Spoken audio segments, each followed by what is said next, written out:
Bom, então, pessoal, a apresentação que eu estou fazendo hoje, eu decidi trazer duas ferramentas do MATLAB que eu entendo que, para quem mexe com experimentos de laboratório, quando envolve reações químicas, elas são muito úteis. Então, eu vou fazer só um disclaimer antes. Eu não sou especialista na área de modelagem ou da parte matemática. Eu não sou uma pessoa que tem muito conhecimento nos fundamentos disso. Só que eu quero trazer essas ferramentas sem entrar tanto em detalhes da ciência que está por trás delas, da programação, porque eu acho que essas ferramentas são muito úteis para a gente que mexe com a parte laboratorial. Por quê? São duas ferramentas que, quando combinadas, elas permitem que a gente faça modelos baseados em balanços de espécies químicas para os nossos experimentos.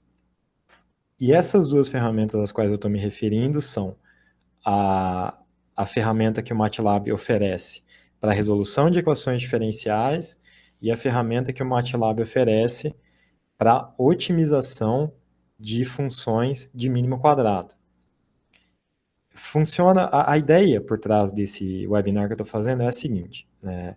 Eu acho que quem está na nossa área, né, já deve ter lidado alguma vez com ajustes por exemplo, ajustes lineares, né, em que você tem um R quadrado e geralmente o seu desejo é que esse R quadrado aproxime-se o máximo possível de 0,99, 0,98, 0,90 pelo menos, para que você tenha um ajuste bom das equações que você está usando para representar seu experimento. Essa é a ideia, né? Óbvio, os ajustes lineares, eles são muito úteis, talvez eles se adequem a mais de 50% das coisas que a gente faz. Só que algumas vezes a gente vai estar lidando com experimentos que envolvem fenômenos um pouco mais complexos, que podem precisar de ajustes não lineares e podem precisar que você resolva equações diferenciais.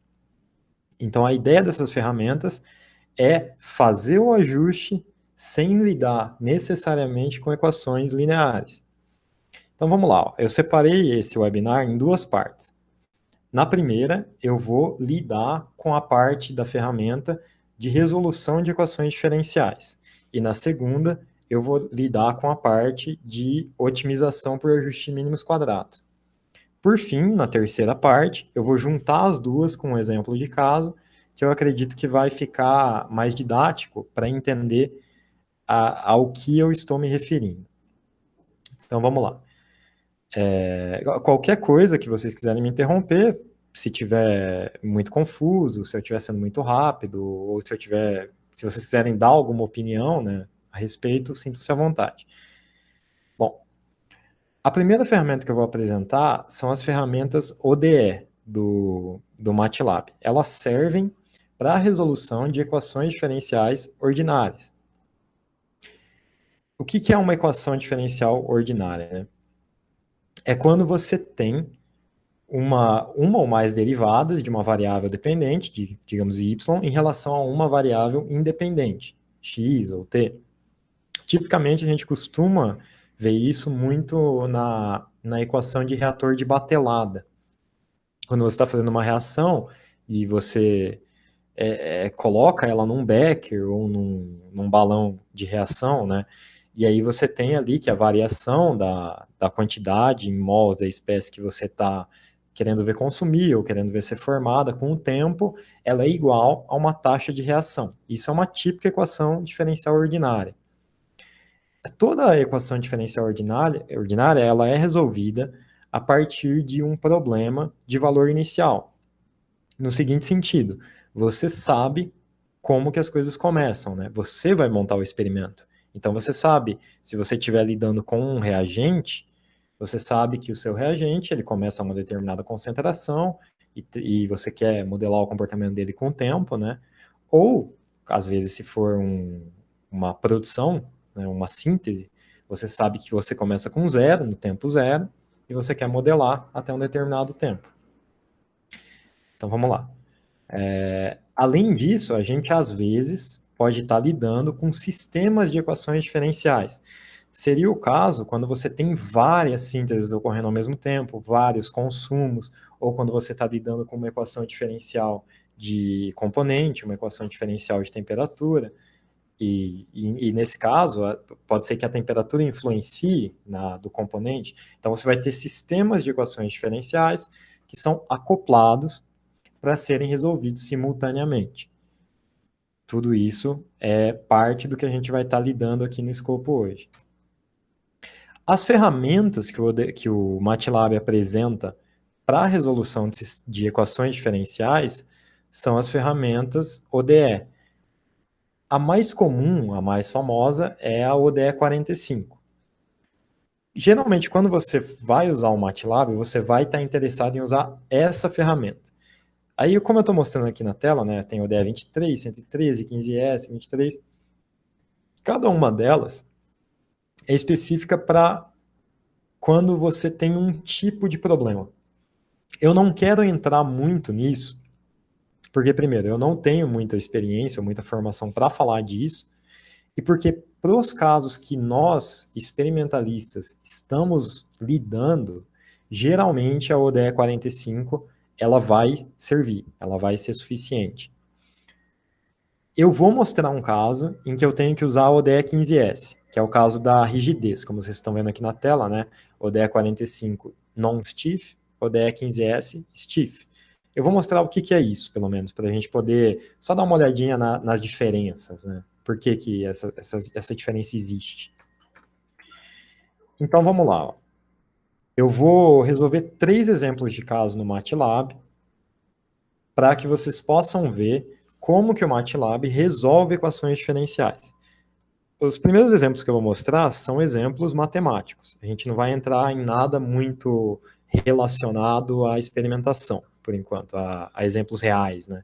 Vamos só ver como que essa ferramenta funciona. Vamos lá. Então, eu botei aqui 3 exemplos e eu já escrevi eles para a gente ver em MATLAB. Um detalhe aqui, eu não vou me dedicar muito a ficar explicando como que como que você escreve em MATLAB, porque eu acho que isso é uma coisa que a gente consegue aprender só tentando, indo atrás, pegando lá o manualzinho. É uma linguagem de programação como qualquer outra, ela tem uma lógica, né? Lógica de if, else, for, ela é programada em C, e se você se adequa, né, a escrever nela, facilmente você consegue propor os problemas que você quer. O mais interessante do MATLAB é as ferramentas que ele já traz prontas para a gente. Ferramentas de resolução de equação diferencial, de otimização. Essas que são mais interessantes da gente focar mais, e não na escrita, né? Bom, tá, vamos lá. O primeiro exemplo que eu trouxe é o exemplo dessa equação diferencial aqui. Y', ou dy/dt, né, é igual a 2y mais 6. Isso aqui é uma equação que, se vocês lembrarem, nós que trabalhamos com pesquisa, a gente teve aula de cálculo, né, é uma equação que você consegue resolver no papel. Você conseguiria tirar a antiderivada dela, x, assim, tendo uma condição inicial, né, eu coloquei y de 0 igual a 0, você chega numa solução explícita para ela, solução analítica. O que eu quero mostrar é como que o MATLAB resolve isso. Qual que é a diferença? O MATLAB, em momento algum, ele vai lidar com a solução analítica. Ele só vai trabalhar com soluções numéricas. Isso é, ele vai resolver essa equação diferencial à força. Ele vai iniciar em um ponto, o ponto que você deu, y0 igual a 0, e vai usar algoritmos de iteração para chegar numa solução a partir de métodos puramente numéricos. Olha como que isso acontece. Deixei aqui. Ó. Essa aqui é a maneira que essa função ela é escrita em MATLAB. dy/dt é igual a 2 vezes y mais 6. Eu vou resolver ela pelo método da ODE. Eu escrevo assim. Quando eu coloco colchetes, 2 letras ali, eu estou informando para o MATLAB que eu quero 2 saídas. essa questão de pedir duas saídas, ela está muito relacionada com o fato de como a ferramenta ODE é programada. Ela é programada para te dar essas duas saídas. Então, eu escrevo ODE 45, que é a função matemática, que já tem um código inteiramente escrito em MATLAB, é um código aberto, você pode olhar se você quiser. E @ecdiff, eu estou especificando que é uma função, porque eu usei o arroba, e ecdiff1 é o nome dela, está escrito aqui.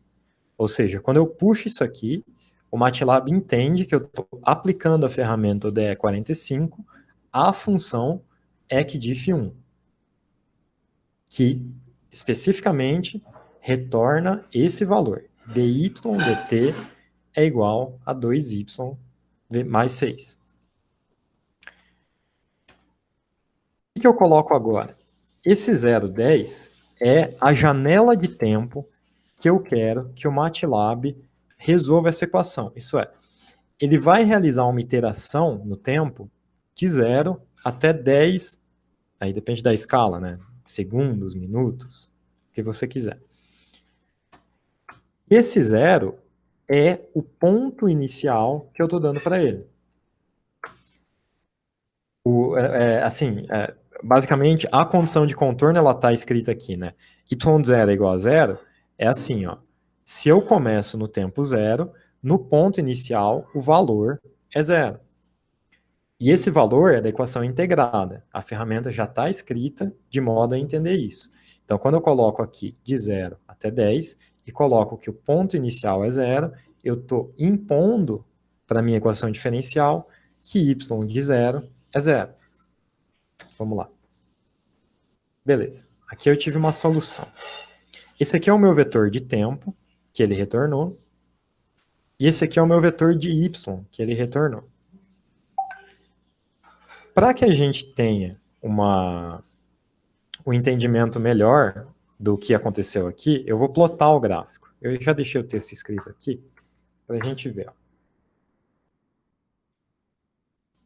O que é isso aqui? Você vê que tem o x e tem a linha azul. A linha azul é a solução numérica. E o x é a solução analítica.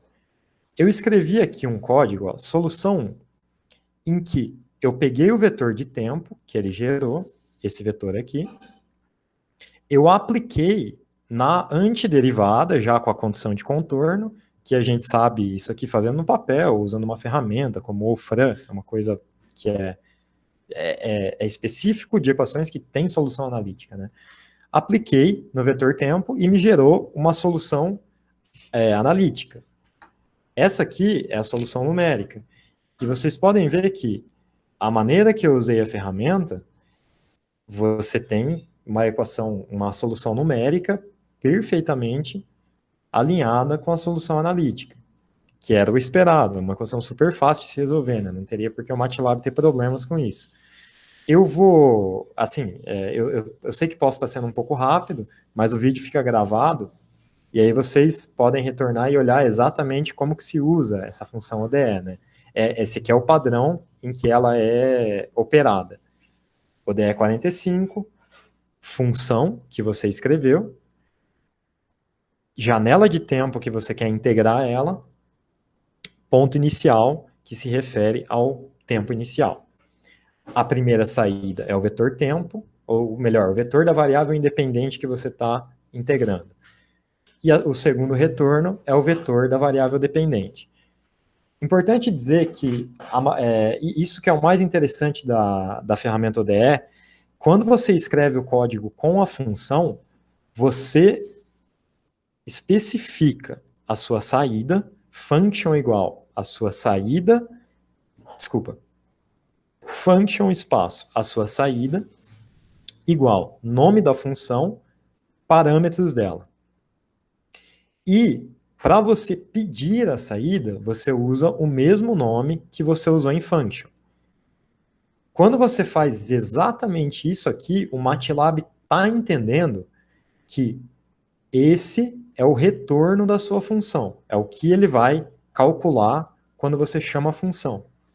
O fato de a gente estar usando ODE 45, ou seja, Ordinary Differential Equation, a ferramenta, ela é programada de determinada maneira que ela sempre entende que o retorno é o valor de uma derivada. Por isso que isso aqui tudo funciona, é uma coisa bem específica. Você tem que entender como a ferramenta é construída. E a partir daí você consegue aplicar ela exatamente para os propósitos que você quer. Beleza. Então vamos para o segundo exemplo de caso que eu trouxe aqui para a gente. Um sistema de equações diferenciais. Como que você pode usar o MATLAB para resolver um sistema de equações diferenciais? Esse é o caso 2.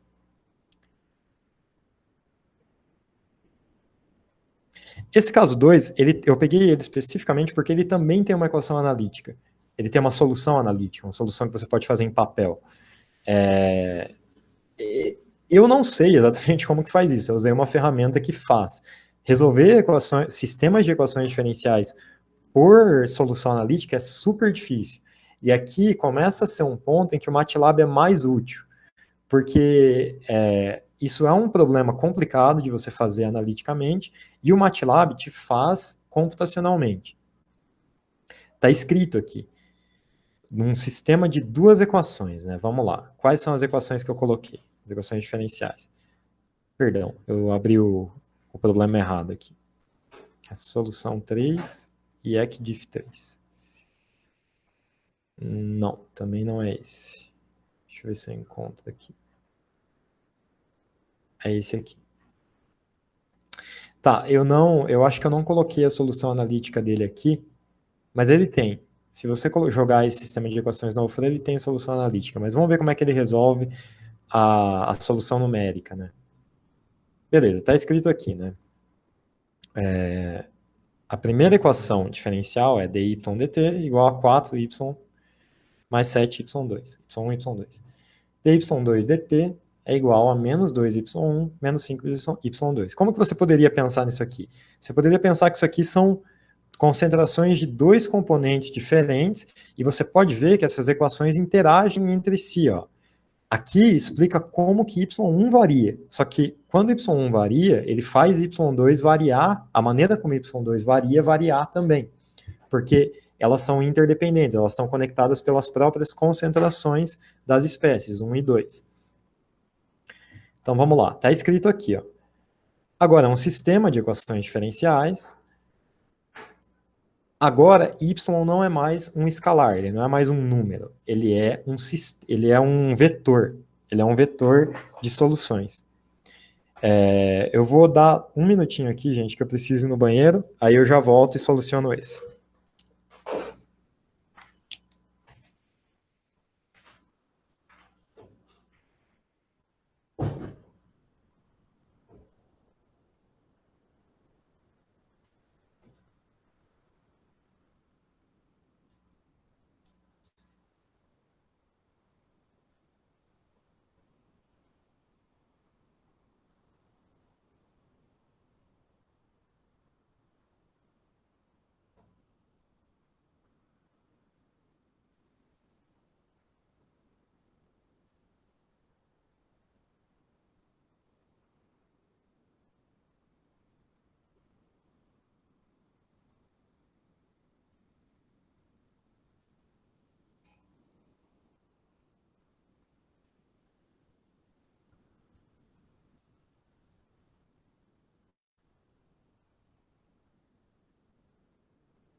Beleza, vamos lá, continuando. Deixa eu ver como é que tá aqui. Tudo certo, beleza.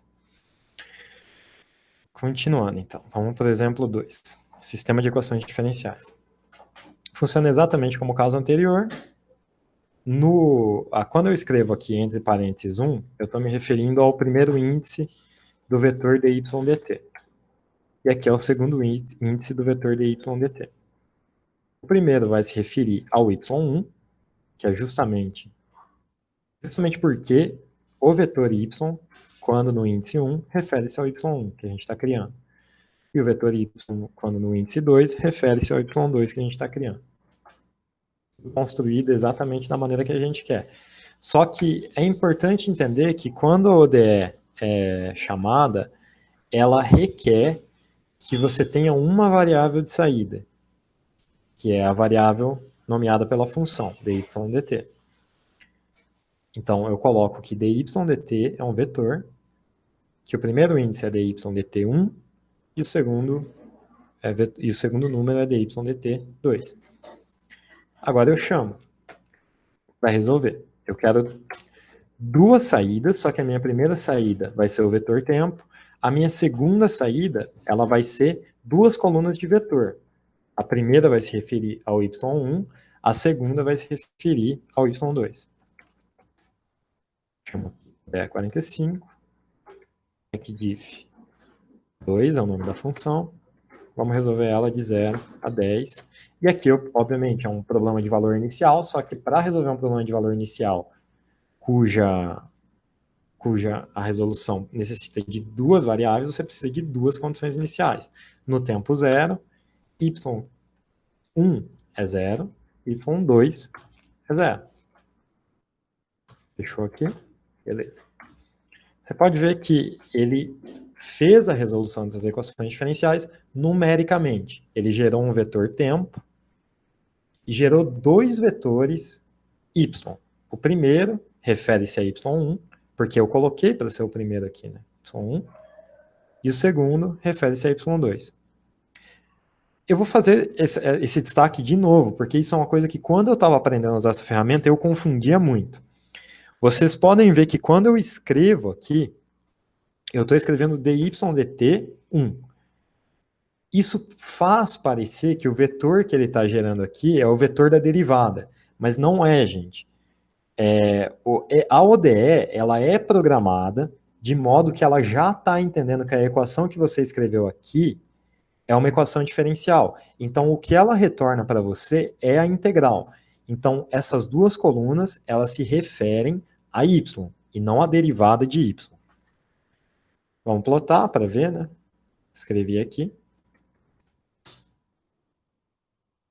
E aí você tem a solução das equações. Você tem como que y1 varia. Eu não coloquei legenda, mas o y1 é a linha vermelha, o y2 é a linha azul. Um sistema de equações diferenciais resolvido. E o terceiro exemplo que eu queria trazer para vocês, que é o que pode acontecer, é uma coisa que ainda pode acontecer, né?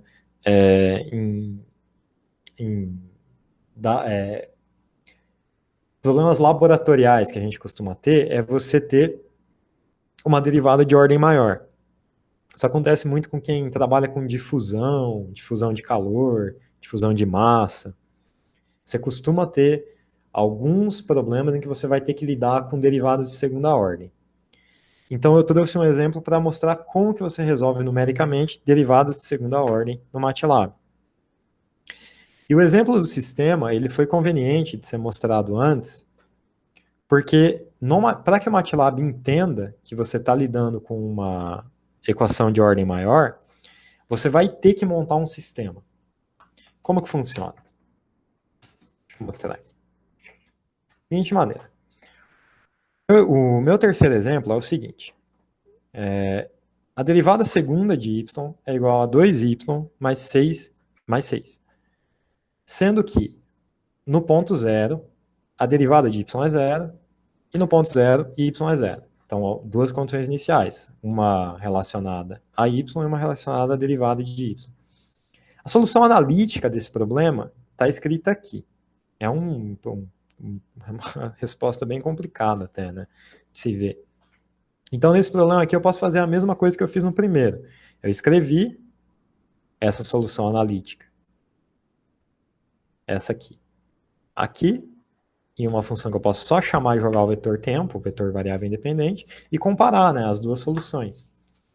Então, vamos lá, vamos pedir. Duas saídas, vetor tempo, vetor solução. Como que eu escrevi? Ó? Eu escrevi da seguinte maneira. A derivada de um primeiro y no tempo é igual a um segundo y. E a derivada desse segundo y é igual a 2y mais 6. O que eu estou falando aqui? Eu estou montando um sistema que informa para o MATLAB o seguinte. Eu quero que você modele para mim um vetor de respostas, 2 vetores de respostas. O primeiro deles, eu quero que você entenda que essa primeira coluna refere-se à derivada da segunda coluna. Porque quando você faz isso, você está especificando que a segunda coluna é uma derivada segunda. Justamente porque é aquilo que eu acabei de explicar, que o MATLAB ele já entende que todas as equações aqui referem-se a derivadas. Então, quando você coloca assim, essa é uma derivada primeira e essa é uma derivada segunda. E aí é só eu pedir a saída, exatamente como eu fiz no problema do sistema de equações diferenciais. Na primeira linha, eu vou ter a derivada de y, na primeira coluna, e na segunda coluna, eu vou ter a segunda, a integral, quer dizer, a integral total de uma equação que assume que a segunda derivada de y é igual a 2y mais 6. Então vamos lá, vamos escrever aqui. O DE 45 é a ferramenta. Agora eu estou lidando com a função ecdif2.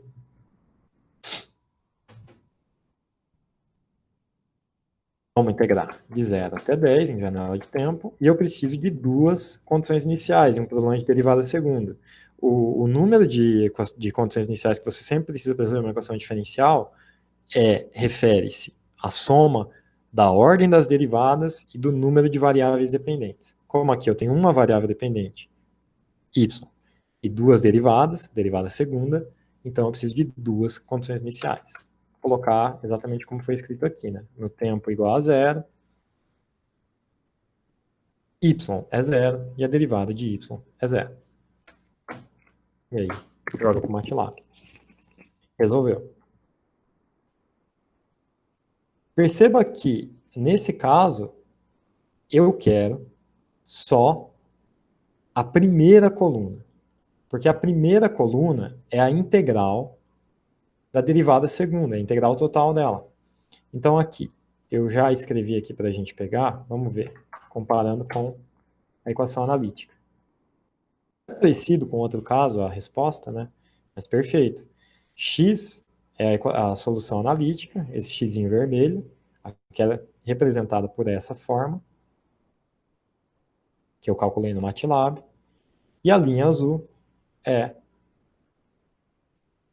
a solução obtida numericamente, a força, por cálculos computacionais.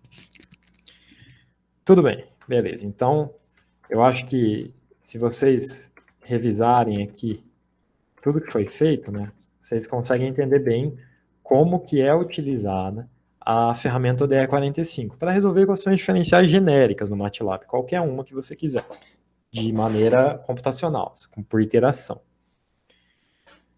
Só que, óbvio, essa ferramenta ela não é perfeita, ela tem tem suas dificuldades. É o que se fala quando o método não converge, né? Isso pode acontecer, ou ele não converge perfeitamente. Eu trouxe um terceiro exemplo aqui, um quarto exemplo, na verdade, que explica um pouco o que os stiff systems são sistemas rígidos. São sistemas de equações diferenciais que, às vezes, o MATLAB não vai conseguir resolver. E eu acho importante comentar sobre isso, porque caso vocês estejam usando essa ferramenta, pode ser que vocês reconheçam situações assim. O último trabalho que eu fiz, eu tentei modelar um sistema que eu tive muito problema de rigidez. As soluções, elas eram difíceis de ser encontradas.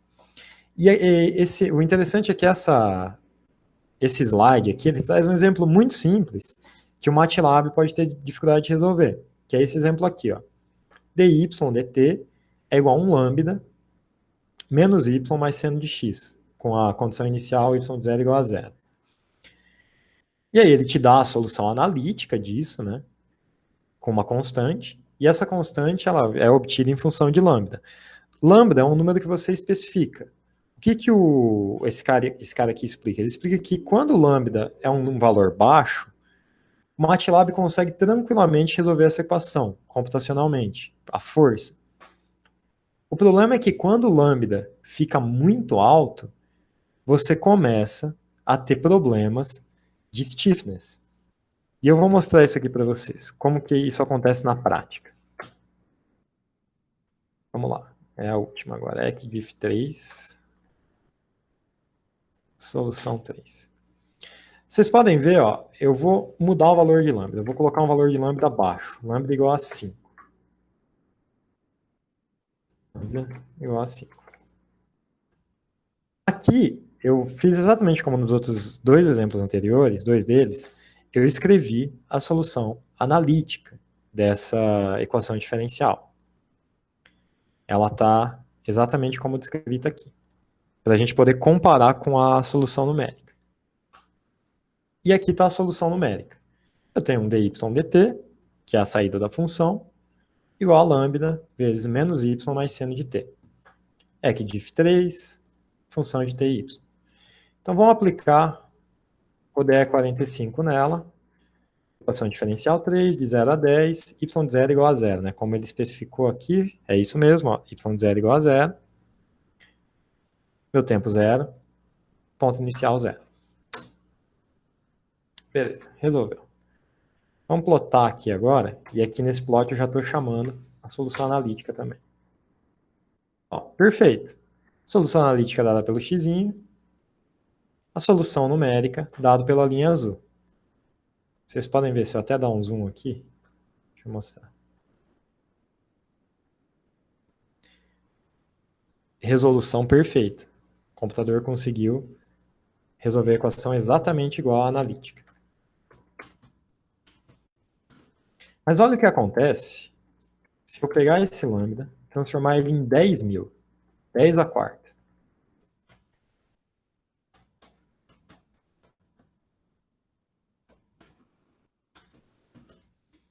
Exatamente o mesmo problema, agora mudando esse valor de lambda. O computador dá até uma sofrida para achar a resposta.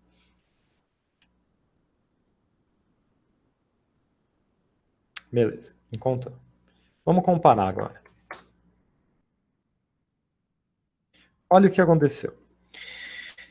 Então, aqui parece que a linha ficou grossa, né? Essa é a impressão que nos dá. Mas eu vou dar um zoom para que vocês entendam exatamente o que aconteceu aqui.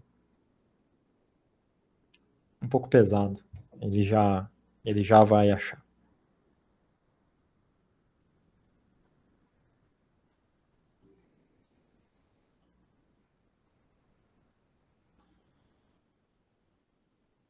Olha lá. O X é a solução analítica, né? Você vê que ela fica perfeita. A solução analítica não tem por que sofrer com o fato do lambda aumentar. Ela é simplesmente calculada por funções facilmente calculáveis pelo computador. A linha azul é a nossa solução numérica. Você vê que ela tem muita dificuldade para se manter alinhada com a solução analítica. Esse é o famoso problema de stiffness que a ODE 45 sofre. Você tem um problema que ele é rígido. Na prática, isso significa alguma coisa como o cálculo numérico das derivadas costuma dar valores muito altos. Eu não sou um especialista nisso, eu não entendo muito bem o que está por trás disso, mas é alguma coisa assim que acontece.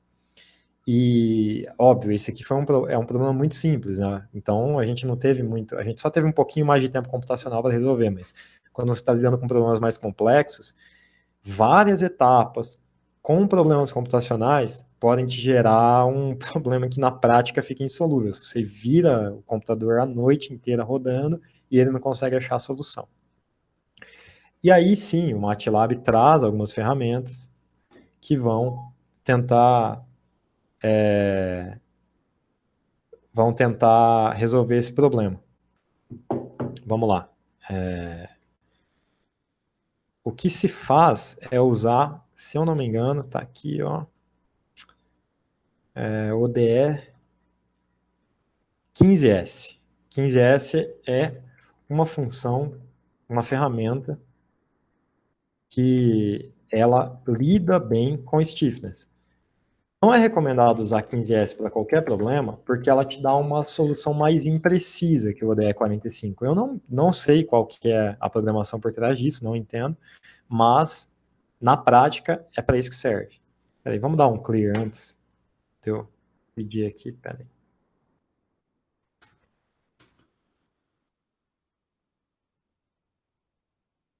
Olha a diferença. Você vê que ele gerou menos pontos aqui, ó. Quando eu chamo analítica, né? Por quê? Porque provavelmente o vetor tempo da ODE 15S ele foi um vetor bem mais espaçado. No entanto, você vê que o alinhamento fica perfeito, porque essa é uma ferramenta que é específica para lidar com problemas rígidos. Pode acontecer de vocês, caso vocês tentem usar o MATLAB, vocês virem isso. Então, você já sabe que é um lugar para onde você tem para fugir, né?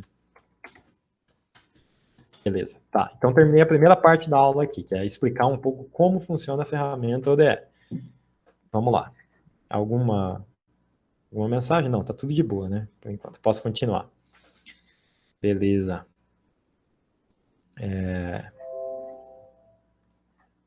Tá.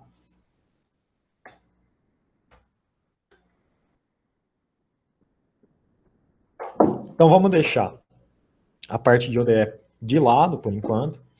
E agora vamos tratar da questão dos mínimos quadrados. O que é a questão dos mínimos quadrados, né? Vamos pensar, assim, que você esteja lidando com um problema, como eu tenho desenhado desde o começo dessa aula, de ver um reator batelado, ou seja, você coloca um becker, você vê lá qual a sua reação, né? Vai tirando a concentração com o tempo, e beleza. Você tem lá seus resultados experimentais, né? É muito comum, e costuma ser a primeira hipótese, né? Você tentar modelar a tua reação, o comportamento dinâmico dela, por uma função potência. Isso é, dCA dt é igual a menos K CA elevado a N. Por quê? Porque isso está relacionado com aquele fato de que, às vezes, a sua reação é proporcional ao número de moléculas, ela pode ser proporcional ao número de moléculas numa ordem 2, quer dizer, quando você tem duas moléculas, elas reagem juntas, então isso potencializa a velocidade da reação.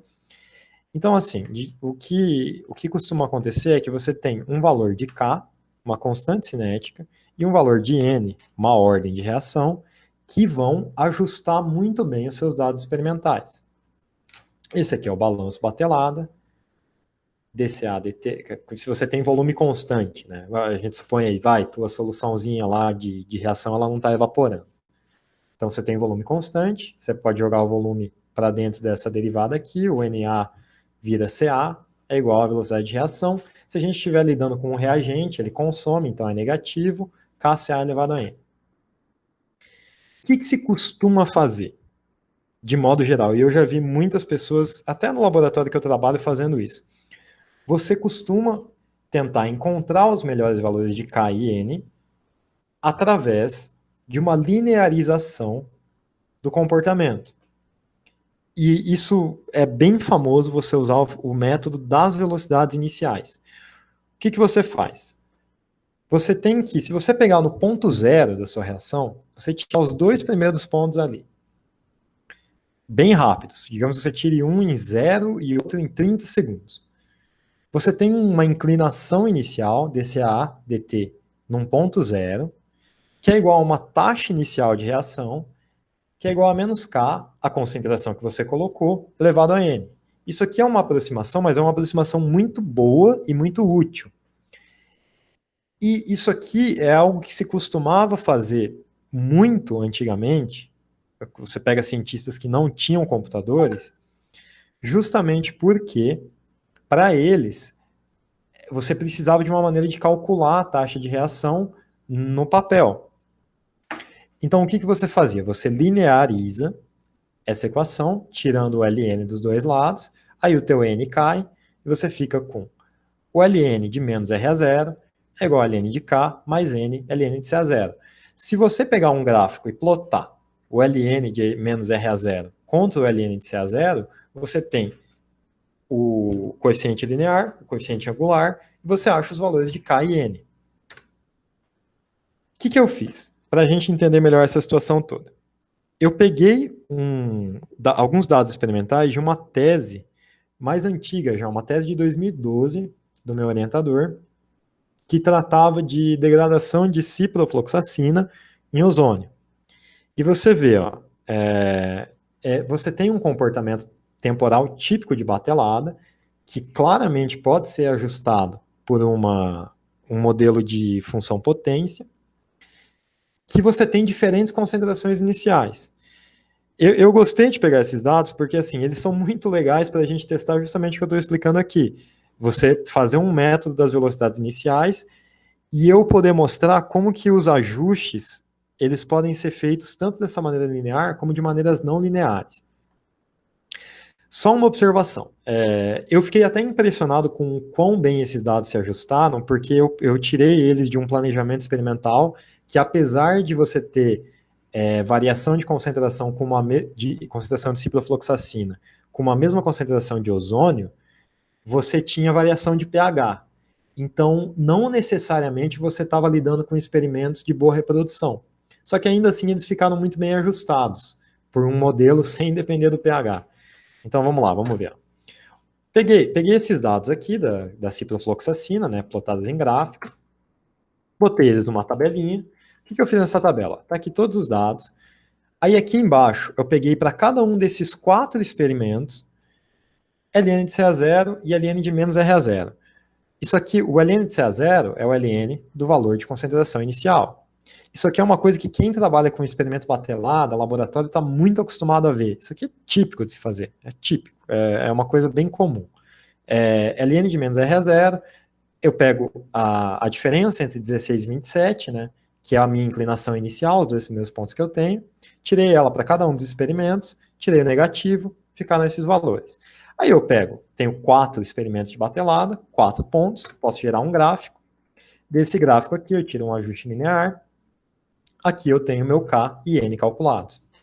Como eu tenho K e N calculados, o que eu tenho? Eu tenho um modelo que melhor representa a minha reação. A reação da degradação da ciprofloxacina em ozônio, com uma concentração fixa de ozônio lá, eu esqueci quanto que é.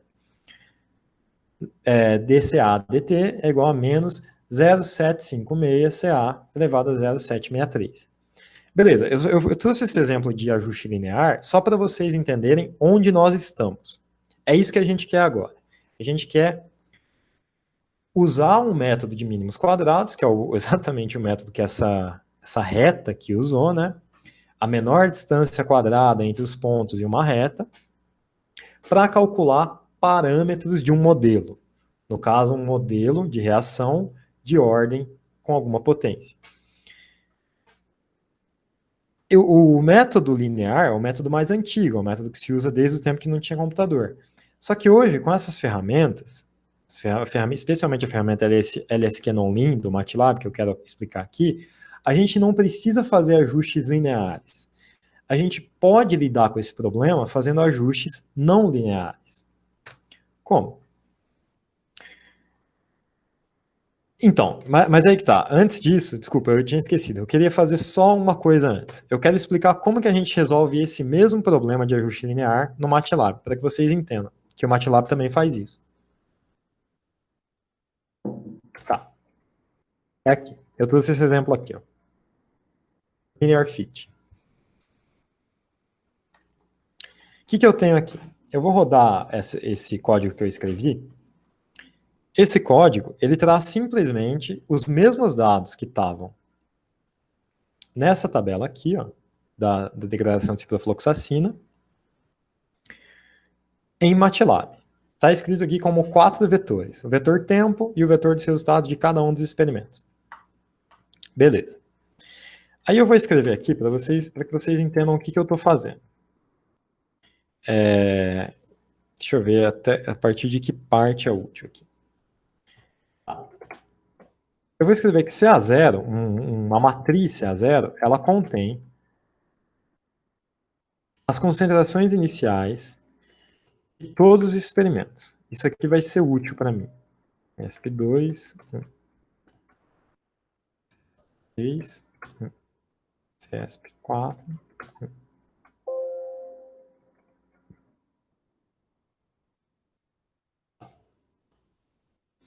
Eu vou escrever que um outro vetor aqui contém as taxas iniciais, que já foram calculadas. Eu apaguei essa, mas ela tem que estar aqui. Já foram calculadas aqui para cada um dos experimentos. Exatamente por aquela equação que eu expliquei para vocês, que pega a inclinação inicial do experimento, né? O ponto 2 menos o ponto 1. Então eu quero aqui um vetor que contenha todos esses dados para mim. R0, ESP1, R0, ESP2, R0, ESP3, R0, ESP4. Beleza. Só que para resolver esse problema em MATLAB, para fazer um ajuste linear em MATLAB, não é uma coisa tão simples como no Excel. Porque você vai resolver um problema de equação matricial. E é justamente isso aqui que esse slide estava mostrando para a gente. Desculpa. Deixa eu voltar aqui para eu explicar exatamente o que o MATLAB vai fazer. Perceba, nós vamos ter várias observações, N observações, no caso são 4, né? 4 observações de Y, que no caso é o nosso ln de menos R a 0, igual a um coeficiente linear mais um coeficiente angular vezes x. E o nosso x é C a 0. Isso montado em matriz fica assim, fica um sistema y1, x1, y2, x2, yn, xn. Essa multiplicação de matriz significa o seguinte: o meu beta 0 ele é o coeficiente linear e o meu beta 1 é um coeficiente angular. Só que para que isso se transforme exatamente no problema que eu quero resolver, eu tenho que colocar uma coluna de números 1 dentro da minha matriz. Por quê? Porque se você lembrar dos conceitos de multiplicação matricial, você vai ver que quando você multiplica essa matriz por esse vetor, o que acontece? Fica aqui, beta 0 mais beta 1 x1, beta 0 mais beta 1 x2, beta 0 mais beta 1 xn. No caso, o nosso n é 4, né? Eu tenho só 4 observações, de 4 experimentos. Isso posto, eu tenho que a matriz y é igual ao produto matricial xb. B é o vetor dos parâmetros. Então, a maneira que o MATLAB vai resolver isso, como o MATLAB ele é um software que lida só com matrizes, é usando um operador de inversão de matriz que ele tem, em que B é igual a x vezes essa barra y. O que é essa barra? Essa barra é a barra de divisão matricial. Na prática, ela tira a matriz inversa, e isso é um cálculo super complicado, não vale nem a pena entrar em detalhe. Então, para fazer um ajuste linear no MATLAB, a gente tem que usar essa operação. É bem convoluto, né? É bem complicado para uma coisa que parece tão simples, mas é só assim que se faz. Acho que deve ter alguma ferramenta programada para fazer isso, mas eu aprendi a fazer assim. Então, no caso, a gente precisa escrever a nossa coluna de uns. Eu escrevo ela, column 1 igual ones, length, o tamanho de CA0, né, o do vetor CA0, que é 4. 1 quer dizer que ele tem só uma coluna. Aí o meu x, matriz x, é column 1, log de CA0. E a minha matriz y é log de menos R0. Beleza, é isso aqui que eu tenho que colocar aqui. Vou mostrar para vocês. Opa, perdão, peraí. Vou colocar, rodar aqui mesmo. Tirar esses dois. Pois bem, ó, ele gerou justamente as duas, o x e o y que eu preciso. Aí, como que eu faço? Eu pego os meus parâmetros, vamos colocar b é igual a x, né? X barra y. Menos 0,2790, 0,7634. Era isso? Vamos ver aqui, cadê? menos 0,279, 0,7664. Vocês podem ver, deu a mesma resposta. Ou seja, o que eu tenho aqui é os parâmetros linear e angular dessa linearização aqui. Linear e angular. É assim que a gente faz no MATLAB. Beleza, tá. Deu para entender, né? Qual que é o ponto que nós estamos lidando aqui. Fazer minimização, otimização por mínimos quadrados. Já conseguimos fazer isso pelo método das velocidades iniciais, que você tem uma equação linear para resolver, muito simples. Tá. Mas vamos pensar no seguinte problema. Se eu tivesse só uma batelada, só um experimento de batelada, e eu quisesse fazer esse ajuste, esse modelo, pegar o modelo da reação regida por uma ordem de potência, só tendo uma batelada. Eu não vou conseguir usar o método das velocidades iniciais. Não sei, meu reagente é caro, eu tenho disponibilidade de fazer experimentos. Como que eu faria isso? Aí sim você precisa de um ajuste não linear. E eu vou mostrar para vocês como o Excel, que é a ferramenta que a gente costuma usar como experimentalista, como ele é ruim e como o MATLAB pode te ajudar nesse sentido. A primeira coisa que eu quis mostrar aqui é, se a gente pegar essa equação, dCA dt igual a menos k CA elevado a n, a gente pode fazer uma integral, uma antiderivada analítica dela, lidando com condições iniciais já bem estabelecidas, né? Eu sei que em tempo t igual a zero, a minha concentração de reagente é CA zero. Então eu fiz a antiderivada aqui já tomando as condições iniciais. Se eu fizer essa antiderivada para qualquer n, eu chego nessa solução. É uma solução bem famosinha de livro de reatores, né? Que você tem, se você pegar isso aqui, você começa a lidar com o número de Dunn-Kohler, aquelas coisas lá. Só que isso aqui só vale para caso n seja diferente de 1. Caso n seja 1, você tem que colocar n igual a 1 e resolver separadamente, porque isso aqui é indefinido para n igual a 1. Aí você tem a famosa equação exponencial, né? CA igual a CA zero, E elevado a menos KT. Isso aqui funciona caso a reação seja de primeira ordem, isso aqui funciona para parâmetros K e T, K e N gerais, quaisquer um, que não sejam n igual a 1. Tá. Então, assim, vamos pensar da seguinte maneira. Eu sei que eu tenho duas equações de modelagem aqui que podem representar minha batelada, uma impondo n igual a 1, e aí ajustando por um parâmetro k, e uma impondo, sem impor n igual a 1, impondo na verdade n diferente de 1, e usando dois parâmetros, k e n. Como que eu resolvo um problema de minimização dos quadrados para esse ajuste não linear? Porque aqui não pode ser da mesma maneira, né? Eu não tenho uma reta. Eu não vou ter o coeficiente angular, o coeficiente linear, que basta eu desenhar um gráfico e ver onde que ele cruza e ver qual que é a inclinação dele. Para isso, a gente vai usar a ferramenta no MATLAB que se chama LSQ Nonlim, e no Excel você teria que usar um solver. Usar a ferramenta solver. Só que no Excel é muito mais complicado de você montar, porque você tem que montar várias colunas, tirando a previsão do seu modelo, aí você tem que colocar no solver que o parâmetro varia, você não consegue fazer ajustes na tolerância, porque o Excel ele traz uma ferramenta sem acesso aberto, sem poder mudar a parametrização do solver, né? E assim, isso vale tanto para essa primeira equação, que é bem mais complicada, quanto para a segunda. CA igual a CA zero é elevado a menos KT. Uma coisa que dá para fazer no Excel, e eu fiz aqui só para mostrar para vocês, é você fazer a linha, né? Você forçar o ajuste exponencial. Eu fiz ele aqui só para a gente ver como é que ficava, tirei o R quadrado, e assim, para esse caso ficou incrivelmente bom. Ele entendeu que a concentração inicial é elevado, é perto de 25, né, 24,09, pegou um R quadrado de 0,98, representou muito bem essa batelada, e aqui ficou E elevado a menos 0,51x.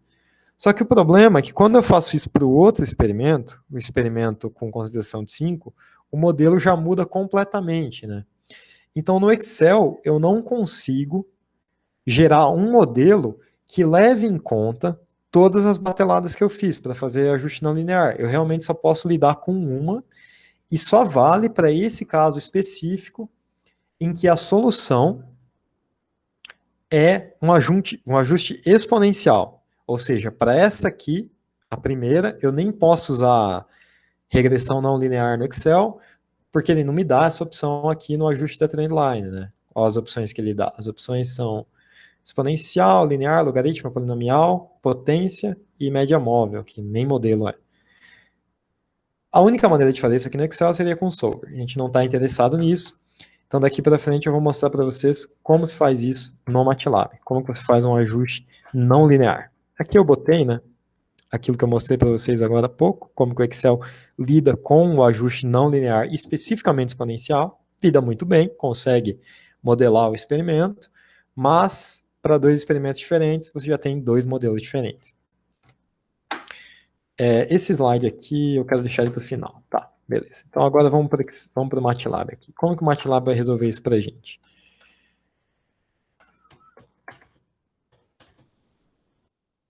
Deixa eu ver quanto tempo deu a gravação aqui já. Eu comecei... Bom, tá dando 1 hora já, né? Eu vou acelerar aqui para a gente não enrolar muito. Tá. Teta 2, resíduo, beleza. Tá.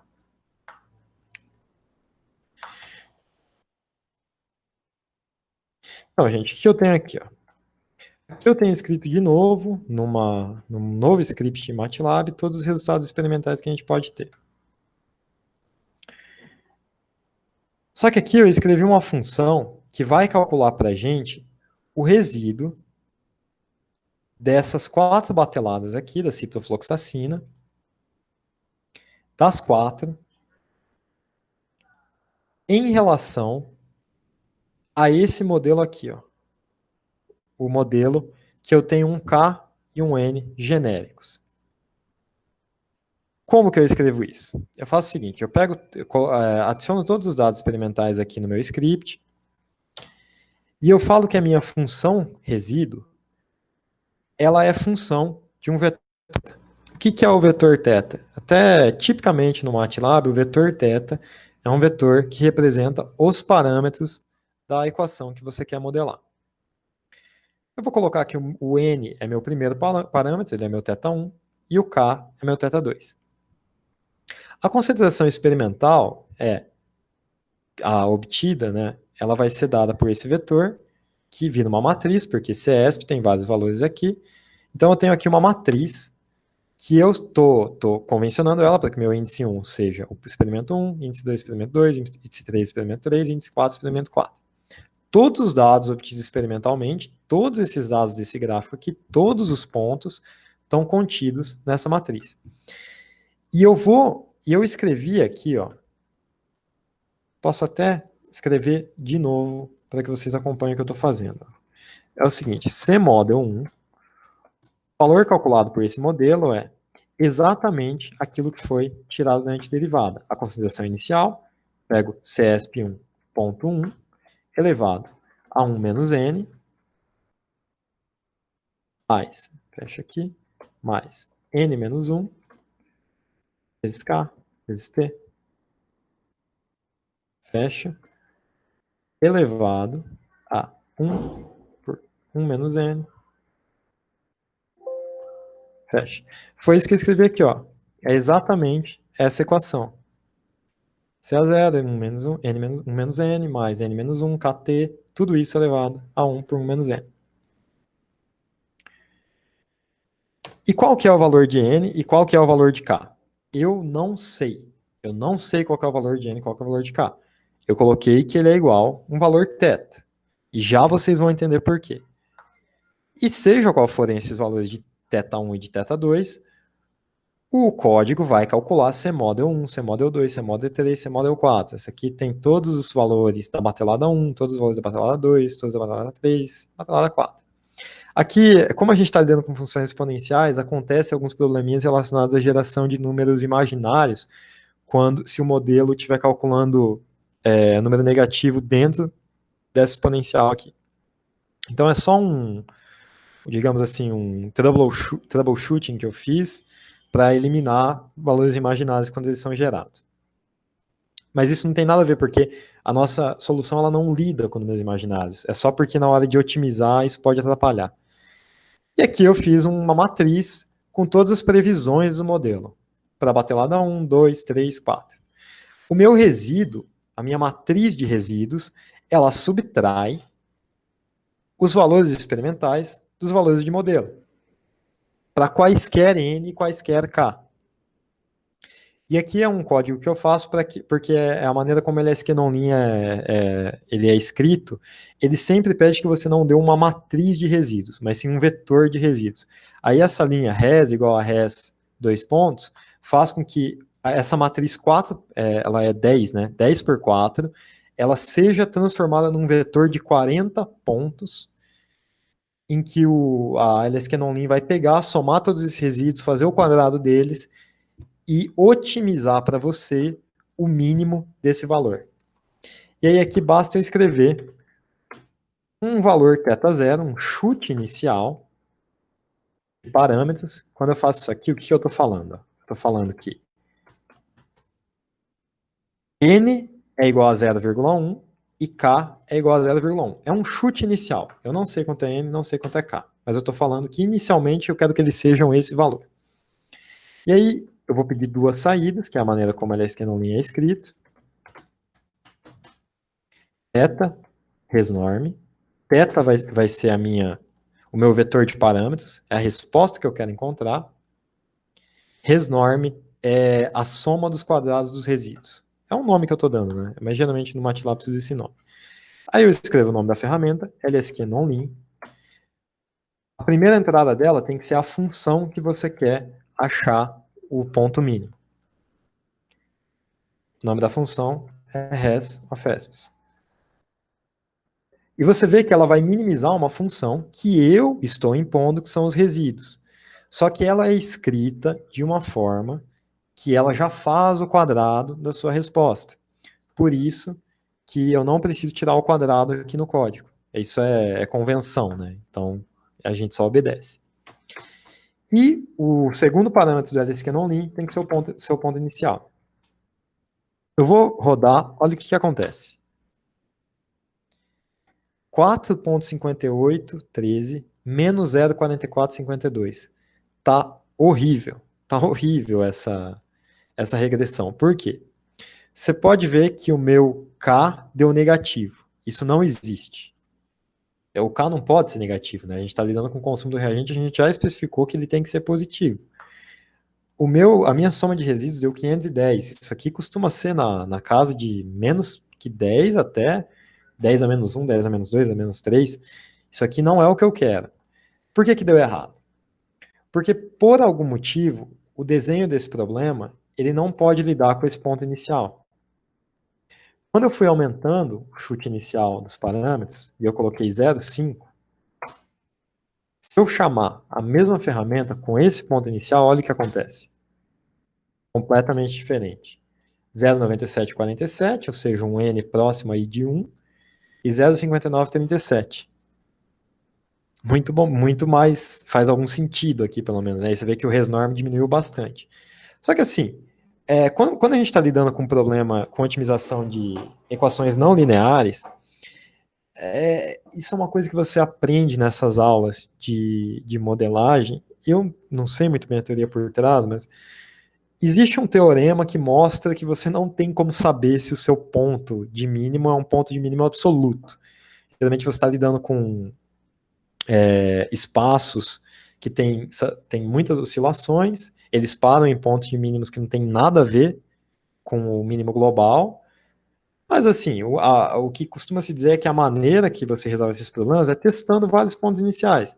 Então, por exemplo, se eu botar θ0 igual a 5 e 5, n igual a 5, ou seja, digamos assim, pensando numa reação de quinta ordem, com K igual a 5, o que o LSQNOMIN vai dar para mim? Ele dá exatamente a mesma coisa. Isso não é uma prova, mas é uma evidência de que esse ponto de mínima em que n é igual a 0,9747 e k é igual a 0,5936 pode ser um mínimo global, porque mesmo usando dois pontos iniciais muito distantes, foi a resposta que eu obtive. E aí, eu peguei aqui no Excel e eu fiz o seguinte, ó. Eu calculei a matriz de resultados usando n igual. Esse aqui são as respostas aquela primeira abordagem que a gente tomou, né? A abordagem das velocidades iniciais, 0,763, 0,756. Olha como é que ficou. Ó. Os laranjinhas aqui são aqueles pontos experimentais obtidos aqui. Eu aumentei a escala do gráfico para a gente ver. E a linha azul é a previsão do modelo. Olha como ela não é tão boa. Principalmente aqui para o ponto de 25. Deixa eu tirar esse gráfico que ele não tem nada a ver com o que eu quero explicar. Principalmente o ponto de 25 ficou bem ruim o ajuste. Agora, quando eu pego e uso o modelo completo, esse mesmo modelo, né, que é para n diferente de 1, com o ajuste não linear do MATLAB, olha o que acontece, ó. 0,9747, 0,5936. Olha como a previsão do modelo melhora. O que esses modelos têm em comum? Ambos estão usando informação de todas as bateladas. Só que esse aqui, para eu chegar nesses valores de constante de ajuste, eu usei informações só dos dois primeiros pontos e fiz uma linearização baseada em uma teoria que eu tenho, né, que é a teoria das velocidades iniciais. Esse aqui, que é um ajuste que quem tem computador, hoje que nós temos computadores mais modernos, capazes de usar essas ferramentas de ajuste não linear, ele usa a informação de todos os pontos. E ele ajusta os dois parâmetros com todas essas informações. Então vocês podem ver que vocês têm um modelo muito mais preciso fazendo esse ajuste não linear do que fazendo aquele ajuste linear. Esse gráfico aqui, que eu acabei de apagar, que eu não estava querendo explicar ele, o que eu fiz? Eu peguei e usei essa equação aqui, que o Excel achou, né, por um ajuste exponencial, só que aí eu mudei esse 24 para 25, 27, né, no caso do primeiro experimento, 15, 10, 5. E até que ele ficou um ajuste bem legal, ó. Ficou um ajuste bacana. Ele ajusta muito bem o primeiro experimento, porque ele fez uma regressão de mínimos quadrados não linear para representar esse primeiro experimento. Até que o segundo e o terceiro experimento ele representa bem, mas você vê que no último ele erra bastante, ó. Aqui deve estar quase o dobro, se a gente aumentar a escala, quase o dobro da concentração prevista, está bem errado. Tanto que você pode ver que se eu faço o ajuste não linear do Excel com exponencial só para esse último experimento, o modelo dá bem diferente, né? Tá, então assim, acho que aqui eu consegui explicar para vocês como que agora fechando, arrematando a segunda parte da aula. A primeira parte foi resolução de equações diferenciais, a segunda parte, resolução de mínimos quadrados. Duas ferramentas, o DE45, LSQNOMIN. Eu queria fechar a aula agora, só para acabar com um último exemplo em que eu quero mostrar para vocês como que combinar essas duas ferramentas, ODE 45 e LSQNOMIN, pode ser útil, pode facilitar muito a sua vida quando você está modelando experimentos. O que eu vou fazer quando eu arrematar essas duas ferramentas juntas? O que vai acontecer? Todo esse procedimento de antiderivação do seu modelo fenomenológico, né, de balanço de espécie, ela vai ser dispensada. Isso é muito útil, especialmente porque nem toda equação diferencial tem solução analítica. Inclusive, é muito comum que você lide com problemas que não tem. E aí, se não tiver, o que você vai ter que fazer? Você vai ter que usar a ferramenta de resolução à força, né? Você vai resolver por iteração, por computação, só que você vai ter que associar ela ao ajuste dos parâmetros, a minimização dos mínimos a otimização de mínimos quadrados. Quando você faz isso, vocês vão poder ver até por esse exemplo de caso, que eu vou repetir ele agora, que a gente vai ter uma solução muito mais rápida e muito mais fácil do problema, sem ter que escrever essa equação gigante aqui. Vamos lá. Ó. Eu escrevi ela aqui em dois scripts.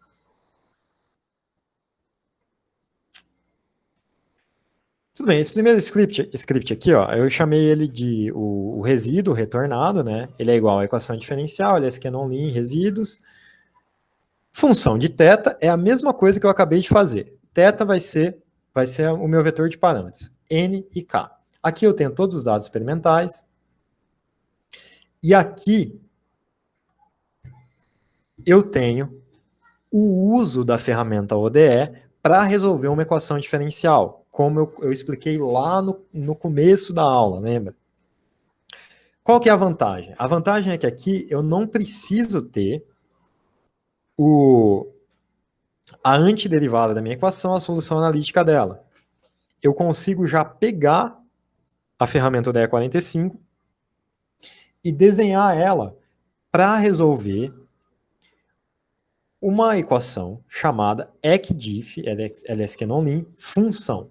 E o que está escrito aqui? O que está escrito aqui é simplesmente isso. Olha como é bonito isso, né? dCA dt é igual a menos k, CA elevado a n. Só que aqui, óbvio, eu vou ter que especificar meus parâmetros nas duas funções que eu escrevi, porque sempre que o MATLAB entra em um script novo, ele esquece tudo que você tinha especificado no script anterior. Então, isso aqui é escrito da seguinte maneira. Beleza? Função de θ, n igual a θ1, k igual a θ1, a θ2, dados experimentais, duas saídas para o ODE 45, a ODE 45, ela vai te retornar um vetor de tempo que você não tem controle sobre, a priori. Então, eu tenho que especificar um vetor de tempo diferente para cada um dos experimentos que eu vou modelar. Então, eu coloquei aqui, TM1, TM2, TM3 e TM4. A segunda saída vai ser a resolução da variável dependente integrada. dCA dt, a variável dependente integrada é CA. Então, CModel 1, CModel 2, CModel 3. O que sai daqui? Daqui sai um vetor que tem a concentração modelada para cada ponto do vetor de tempo que ele gerar. É igual ao ODE 45, e aqui é uma maneira de se escrever. Eu poderia, isso aqui demora um pouco para explicar, mas quando você resolve uma equação, para parametrizar ela, você tem que explicar para o MATLAB que você não vai dar, que você quer que ele resolva isso. Olha, isso aqui é difícil de explicar, mas é assim que se escreve, gente. Eu não vou entrar em muitos detalhes disso agora, tá? Aqui o nome da função, ECDIF-LSQNonlim função, fx, é o que está escrito aqui. Aí, eu preciso entregar para a minha função os parâmetros dela. Para isso, eu coloco entre parênteses, CModel 1 é a variável dependente, eu tenho que especificar isso para ela, para que ela entenda. E aqui eu posso jogar NK. NK já foram puxados aqui como os valores de θ1 e θ2, beleza? Então aqui eu especifiquei NK, aqui ela entende os valores θ como o primeiro é N, o segundo é K. Aqui, por que eu botei T transposto? Se vocês lembrarem do começo da aula, aqui é o meu espaço de tempo, aquele que eu colocava 0 e 10. Só que aqui eu quero forçar que a função ODE gere soluções que tenham exatamente esses pontos dados experimentalmente, porque senão eu não posso controlar o resíduo, na hora de tirar o resíduo. Se eu não especificar, só para dar um exemplo, se eu colocasse aqui 0, 30, que é a janela de tempo do experimento, né, de 0 até 30, qual que seria o problema? O problema é que a ODE 45 ia gerar um vetor tempo que não necessariamente teria 10 elementos e não necessariamente teria exatamente os pontos de tempo que a gente quer tirar resíduo. Por isso que eu preciso especificar para ela exatamente quais são os tempos que eu quero que ela trabalhe, que é o vetor T'. E aqui o ponto inicial é, como vocês lembram, o valor em T igual a 0, o valor em T1. Beleza, fiz isso para as 4, né? Então eu vou modelar os 4 experimentos. por 10 45. Aqui é aquele joguinho lá do imaginário, que na hora de otimizar ele atrapalha. E aqui eu calculo exatamente como no caso em que eu tinha o modelo analítico, né? CMODEL, uma matriz com todos os resultados do modelo. E aqui eu tenho o CESP, uma matriz com todos os resultados experimentais. O resíduo é a diferença entre essas duas matrizes, e eu jogo ele para fazer um vetor de resíduos. Vamos ver o que acontece se eu usar aqui θ0 igual a 1. E aí eu vou chamar LSQ nonlim em θ0. Vê que deu erro, né? Quando esse erro aconteceu, ó, eu vi a warning, failure, t igual a 10 a menos 4 vezes 10 a menos 6. Você vê que ele tem isso aqui, esse monte de mensagem, é tipicamente problema de convergência. Então eu lembrei, quando eu fiz a analítica usando θ0 igual a 0,101, não deu certo também. Então o que eu posso fazer? 0,5, né? 0,5. Aí eu chamo ele esquenomia. Vê que demora um pouco. Computacionalmente, isso aqui é muito mais demorado que você ter a solução analítica, óbvio, né? Porque a solução analítica é uma puta de uma informação que você está dando para o computador. Só que, em compensação, você não precisa ter a solução analítica e ele chega praticamente na mesma resposta. 0,9743, 0,5941. Quanto que era? 0,9747, 0,59. Você vê que até a segunda casa está igualzinho. O resíduo é praticamente igual. E se eu usar aqui um θ0 igual 5, igual a 5, vamos ver o que acontece. Opa, também não dá. Nesse caso aqui, ele converge para algum lugar que não pode. Se eu usar um θ0 igual a 2, igual a 2, também não converge. Deixa eu ver, pera aí, rapidinho.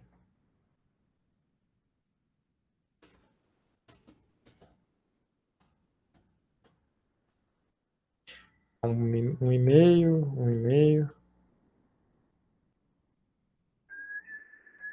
Vou pegar esse aqui. Agora convergiu. Para aquele mesmo ponto, 0,9743, 0,5941. Então, só para resumir agora, qual foi a grande conclusão disso tudo? A grande conclusão é, combinando essas duas ferramentas, você consegue pegar todos esses pontos experimentais que foram mostrados aqui, por exemplo, nesse experimento da degradação de ciprofloxacina em ozônio, e fazer um ajuste baseado simplesmente em um modelo fenomenológico que lida com o balanço das espécies sem que você tenha que resolver a equação diferencial. Ou seja, você vai ter só essas duas informações, dCA dt igual a menos K CA elevado a N, e você vai conseguir achar exatamente quais os melhores valores de K e N que ajustam, que modelam esses dados experimentais, baseados em toda a informação que você gerou. Bom, acho que ficou um pouco longo, deve ter sido bem cansativo. Eu vou abrir para, sei lá, caso alguém tenha alguma pergunta, mas também qualquer coisa, vocês entrem em contato comigo.